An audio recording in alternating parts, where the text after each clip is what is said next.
Assalomu alaykum. Parametrli chiziqli tenglama bugungi mavzumiz.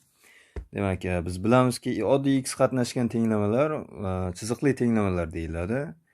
Lekin parametrlida esa o'sha x dan tashqari boshqa bir harf yoki noma'lum qatnashadi. Biz o'shanda ularni parametrli tenglamalar deymiz. Uni asosiy ko'rinishi yoki formulasi desak ham bo'ladi, quyidagicha bo'ladi. A x teng b deyiladi. Bu yerda a alohida, x va b'lar alohida qism sifatida ko'rishimiz kerak. Holatlarga qarab asosiy bu yerda 3 ta qoidasi bo'ladi. Demak, bularni birma-bir ko'rib chiqamiz. Birinchi qoidada tenglamada demak bitta yechim bo'ladi deyiladi. Bitta ildizga ega. Agar xuddi mana bu yerda berilayotgan a qismi agar nolga teng bo'lmasa, shu tenglamani yechimi bitta bo'ladi, ildizi bitta bo'ladi deyiladi. Ikkinchi qoidada a qismi nolga teng, a ga o'xshadimi o'zi? A qismi nolga teng va b qismi esa nolga teng bo'lmasa deydi sistemada, bu yechimga ega emas bo'ladi. Yechimga ega emas. Qisqartirib yozib qo'ydim yoki ko'rinishda ham yozib qo'yishadi. Va uchinchi qoidamiz a teng 0 ga va b ham teng 0 ga deyiladi. Bu holda tenglamani yechimlari cheksiz ko'p bo'ladi. Cheksiz ko'p.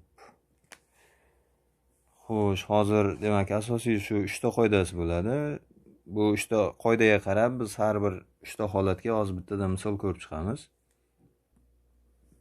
Avval birinchi qoida bo'yicha ishlab ko'ramiz, ya'ni bitta ildizga ega holatini bir ko'rib chiqamiz birinchi tenglamani. Xullas,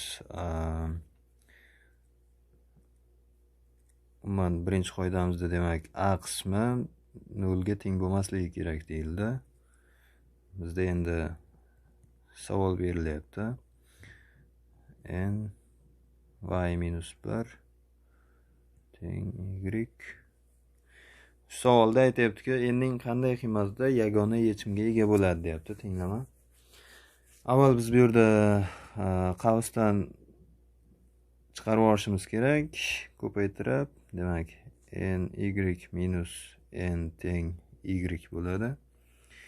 Xo'sh, bu yerda bizda so'rayapti, endi so'rayapti, lekin endi so'ragani bilan biz n qatnashmagan, ya'ni bu yerda endi y berilyapti, tepada bizda tenglama berilganda bu yerda a x teng b deyilgan edi. Bu yerda x o'rniga biz y ni ham ko'rsak bo'ladi.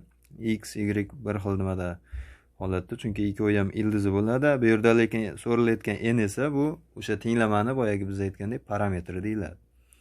O'sha x dan yoki y dan boshqa kelayotgan harflar boya aytilganidek o'sha parametr deyiladi. Demak, bu yerda o'sha n so'ralgani bilan y qatnashgan xatlarini bir tomonga yig'ib olamiz va y qatnashmagan har qanday sonlar yoki ishoralar keladigan bo'lsa, ularni o'ng tomonga yig'ib olsak bo'ladi. Asosiy bu yerda e'tibor beriladigan narsa o'sha so'ralmagan harf, ya'ni y ni bir tomonga yig'ib olamiz. Demak, n y joyida turaveradi. O'ng tomondagi y ni chapga o'tkazamiz, minus y qilib barobar. Bu yoqda turgan, chapda turgan minus n esa o'ngga o'tkazamiz, chunki y qatnashmagan bu xatda. Bu yoqqa plus n bo'lib o'tadi. Demak, y ni bu yerda guruhdan olib chiqamiz birinchi. Y qavsning ichida n minus 1 bo'ladi. Teng n ga. Ana endi biz tenglamani ildizini, ya'ni y ni alohida ajratib oldik. Endi mana bizda boya berilgandek boyagi parametrli tenglamani umuman ko'rinishi bizda boya berilganda a x teng b edi, to'g'rimi? Bu yerda demak x o'sha tenglamani ildizi edi. Bu yerda esa y shu tenglamani ildizi. A qismi esa mana bu qismi a qismi bo'ladi.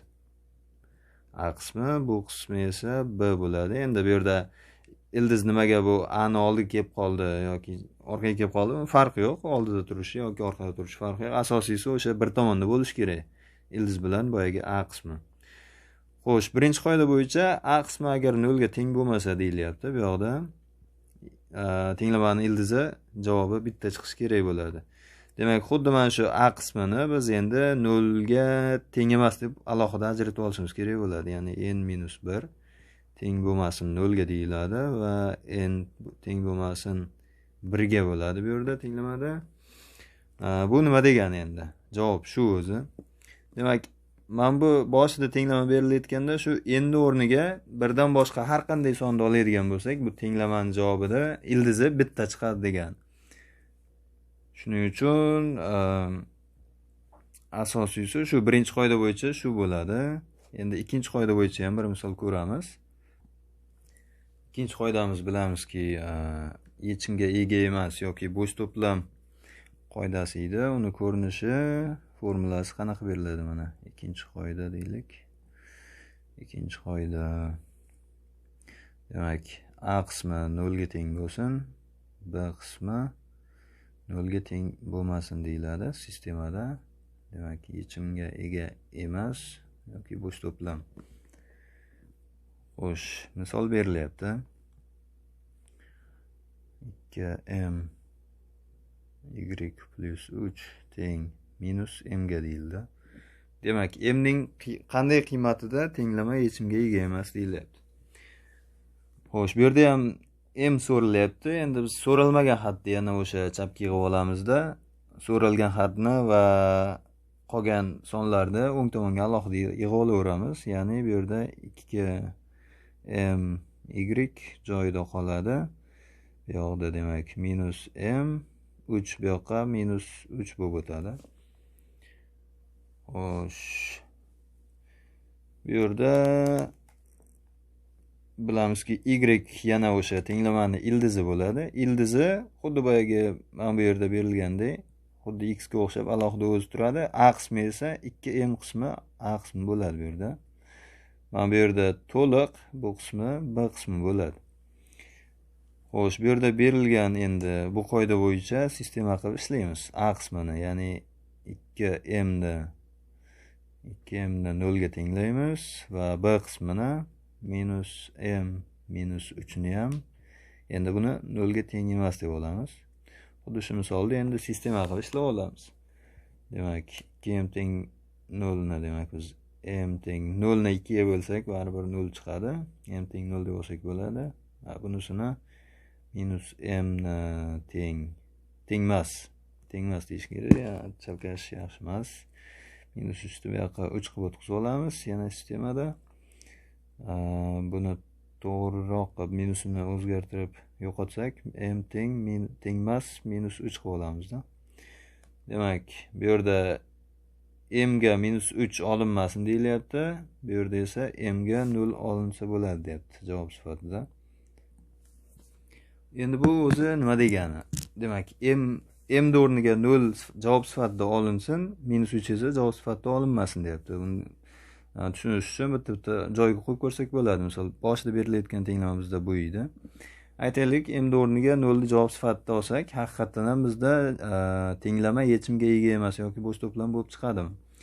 Demak, m o'rniga 0 qo'yib ko'ramiz bu yerda. 2 ko'paygan 0 bo'lsa 0 bo'ladi. 0 ko'paygan y umuman 0 bo'lib ketaveradi. Demak, 3 bu yerda 3 qoladi oxirida. Bu yoqda m o'rniga yana 0 ni olgan bo'lsak, endi minus 0 degan narsa yo'q. Bu yoqda 0 bo'lib qoladi. 0 teng 3 bo'lib qoladi. O'shuning uchun m o'rniga 0 ni olsak, haqiqatan ham berilgan tenglama yechimga ega emas yoki bo'sh to'plam. Umuman noto'g'ri tenglama sifatida chiqib keladi. O'shuning uchun bu qoida bo'yicha m o'rniga agar biz 0 ni olsak, tenglamaning javobi chiqmaydi deb aytiladi. Agar minus 3 topib oladigan bo'lsak, bu yerda tenglamadan qanaqadir bir javob chiqadi-da. Ya'ni aytaylik 2 ko'paygan endi bu yerdagi boyagi m o'rniga minus 3 qo'yib ko'ramizda. Endi tengmas m minus 3 deyapti-yu. Xuddi shuni biz javob sifatida olinmasin deyilyapti. Javob biz hozir ishlab chiqqanimizdan keyin bir olib ko'rsak nima bo'ladi, bir ko'ramiz shuni.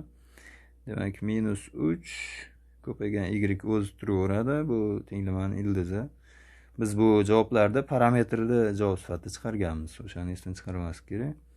Demak, y bo'lsa plus 3 teng. Demak, m o'rniga minus 3 olyapmiz. Mayli, shunchaki ishorasini yozamiz mayli alohida. M bu yoqda minus 3. Prosta shu javobni olib ko'rsak qanaqa bo'ladi, qani? Demak, -6 y bo'ladi. Bu yoqda demak +3 teng -3 bilan ikkita minus qo'shilib 3 bo'lib ketadi. Demak, -6 y bu yoqqa 3 ayrilib o'tsa 0. Y teng 0 da -6 ga bo'lsa bo'ladi. 0 degan javob chiqadi-da oxirida, lekin misol hech qanaqa qoidani buzmasdan. Bizda lekin tenglamani boshida shartda berilyapti. Endi o'rniga qanday qiymat qo'yilsa, tenglama bo'sh to'plam bo'ladi yoki javob chiqmaydi deyapti. O'shuning uchun agar mana shunaqa savol beriladigan bo'lsa, misol berilsa testda endi o'rniga shuning uchun bu yerda -3 olinmasin deyilyapti. Shuning uchun -3 noto'g'ri javob sifatida o'tadi bu yerda. Endi oxirgi misolga o'tamiz, ya'ni 3-holatda qanday bo'ladi? 3-holatda bizda cheksiz ko'p yechim bo'lishi kerak deyilgan. Cheksiz ko'p holati. Demak, buni ko'rinishi quyidagicha bo'lishi kerak. A qismi 0 ga teng bo'lishi kerak.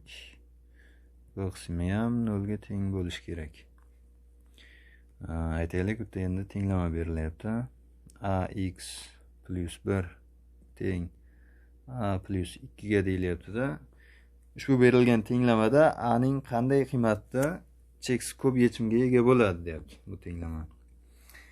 Xo'sh, endi bu yerda so'ralayotgan harf A, o'shuning uchun so'ralmagan harf, ya'ni x ni bir tomonga yig'ib olamiz. X qatnashgan xatlarda faqat x bo'lishi shart emas. Shuning uchun bu yerda demak Ax joyida qoladi. O'ng tomondagi x ni bu yoqqa -x qilib so'rab o'tkazib olamiz. Demak, bu yoqda A joyida qoladi. Bu yoqdagi 1 ni -1 qilib o'tkazib olamiz. X ni yana guruhdan olib chiqamiz bu yoqdan. X bu yana boya y edi, tepada ikkita ko'rgan misolimizda. Pastdagi holda x tenglamani ildizi, shuning uchun uni guruhdan olib chiqib olib, joyida A qoladi, -1 qolib, bu yoqda ham yana 1 xil qolar ekan. A -1 qolar ekan. Demak, bu yerda yana e'tibor beramiz. Bu A qismi, bu qismi, B qismi. Xo'sh, mana bu yoqda berilgan A qismini ham, B qismini ham 0 ga tenglasin deyapti. O'shanda tenglamada cheksiz ko'p javob chiqadi deyapti. Ya'ni A -1 teng 0 ga deyiladi-da. Endi B qismi ham bir xil bo'lib qolibdi, mayli. A -1 bu qismi ham 0 ga tenglanib, sistema sifatida A teng 1, bu yoqda ham demak A teng 1. Umuman olganda ikkita javob berilayotgan bo'lsa, ikkovi ham bir xil bo'lsa, bittasi olinaveradi, ikkovi ham bitta javob degani, zarar yo'q. Demak, A teng 1 deyilyapti. A ni o'rniga bu nima degani? Xuddi shu berilgan tenglamada agar biz A ni o'rniga 1 qo'yadigan bo'lsak, tenglamadan cheksiz ko'p yechim olishimiz mumkin bo'ladi.